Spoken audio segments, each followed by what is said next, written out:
चरितमानस बालकांड की चौपाई। जय श्री राम।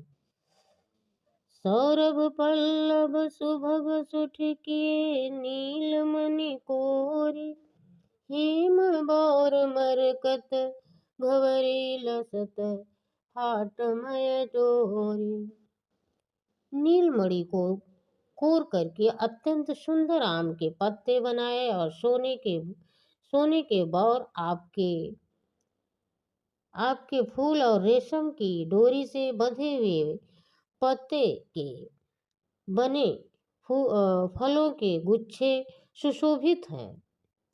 रचौ रुचिर बर बंद निहारे, मनहु मनोभव फंद संवारे।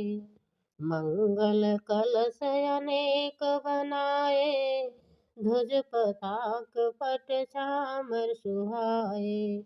ऐसे सुंदर और उत्तम बंधन वाले बनाए, मानो कामदेव ने फंदे सजाए हो, और अनेकों अनेकों मंगल कलश और सुंदर ध्वजा पताका पर्दे और चौमर बनाए गए।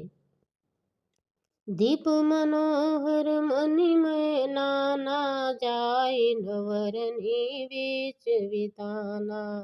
जय मंडप दुल्हन वैदेही, सोवरनऊ अब मति कवि केही। राम सिया राम